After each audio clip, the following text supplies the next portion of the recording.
TorahBox.com pour la diffusion du judaïsme francophone vous retransmet un enseignement du Rav Eliyahu Hassad. Bonne écoute et bon limoud.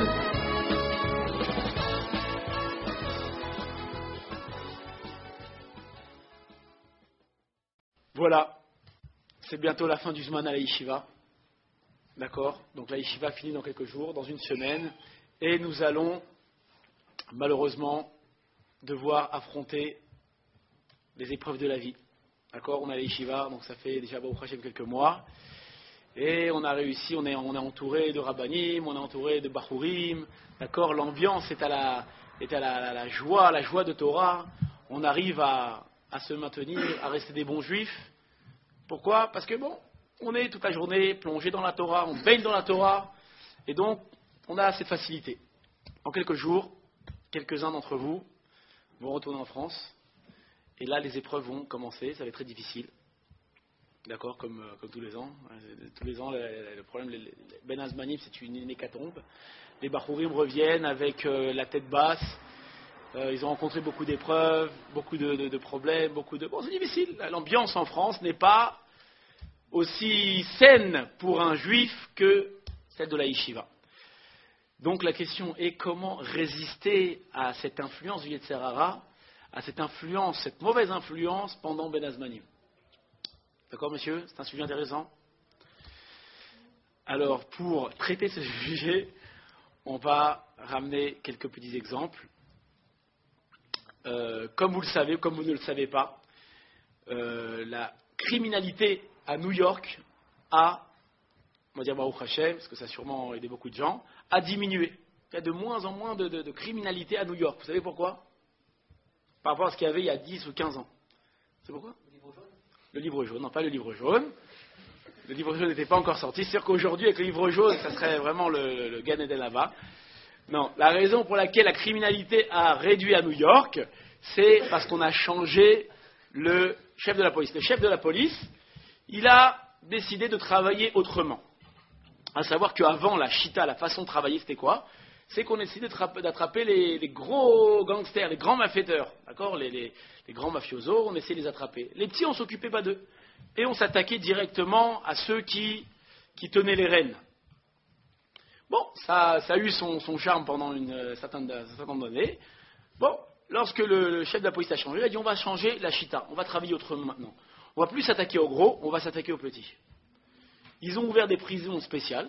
D'accord? Où là-bas, on allait accueillir les petits délinquants. On allait tellement leur faire peur, on allait tellement les casser, que les gros gangsters n'auraient plus de petits délinquants qui travailleraient pour eux.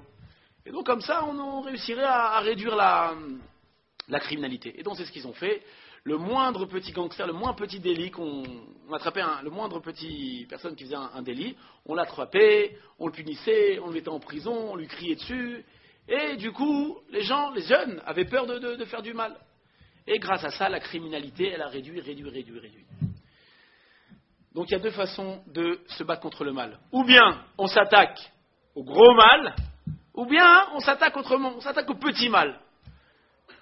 Les deux chitotes sont honorables, sont bien, mais ça dépend où on se trouve et dans quelle ambiance on se trouve. Quand on se trouve à la yeshiva, on peut se permettre de faire commencer à travailler sur des grandes choses, travailler sur les grands problèmes de la vie, et travailler les choses au shoresh, à la racine.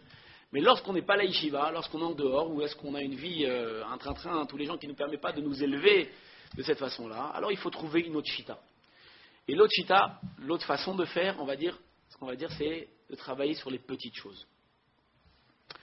Alors, pour travailler sur les petites choses, on va donner quelques petits exemples qui vont nous permettre d'être attachés, justement de combattre le Yetzer Hara de façon, on va dire, plus efficace dans le contexte où on va être. D'accord? Il y a deux façons de se battre contre le Yetzer Hara. D'accord? Le verset, il dit Sourmera verasetov. Sourmera, c'est quoi Sourmera? Fuis le mal. Verasetov et fais le bien. D'accord? En réalité, chaque homme devrait d'abord éliminer le mal qu'il a en lui, et seulement ensuite s'adonner à faire le bien. Qu'est-ce que ça veut dire exactement? On ne va pas rentrer dans tous les détails de cette mimra.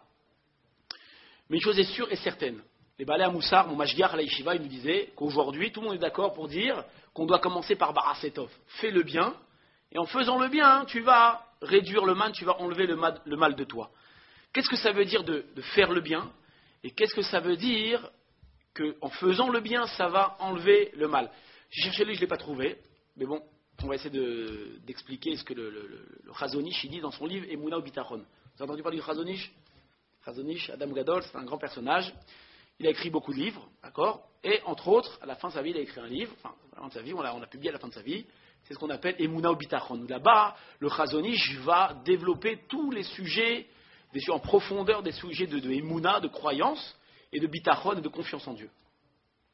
Et là-bas, il dit une chose extraordinaire, je pèse mes mots quand je dis extraordinaire, c'est vraiment du miel, un lécar qui sera très utile. Alors, qu'est-ce qu'il dit le Chazon Ish là-bas dans le 4e Pérec? Bon, je ne me rappelle plus du langage, donc vous m'excusez, je vais vous expliquer Baralpé par cœur ce qu'il dit, plutôt que de le citer. Il dit qu'en général, on a tendance à croire que le mal chez une personne, d'accord, quand on parle du mal, on parle de ses mauvais traits de caractère. Vous savez que lorsqu'on va parler du mal, on ne va pas parler forcément de faire des avérotes. On va plus de faire des fautes. On va parler de la tendance à vouloir faire des fautes. Qu'est-ce que ça veut dire?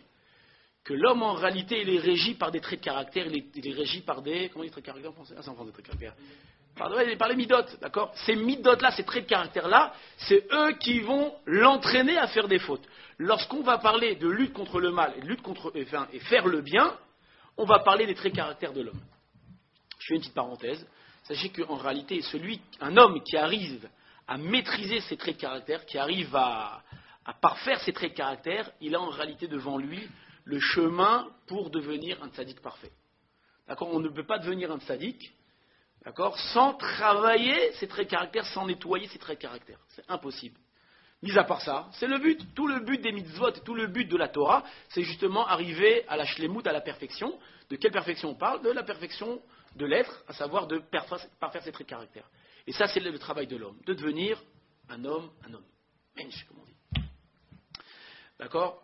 Je vous donne un exemple. Pourquoi est-ce que justement ces traits de caractère qui nous empêchent de devenir des bons juifs? Par exemple, l'exemple le plus, on va dire le plus facile à comprendre, la fainéantise. La fainéantise, c'est vraiment le trait de caractère de notre génération qui justement nous empêche d'être des bons juifs. Pourquoi est-ce que la fainéantise, ça nous empêche des bons juifs? Alors, très facile à comprendre. Un homme qui est fainéant, d'accord, on va dire, donc il a un problème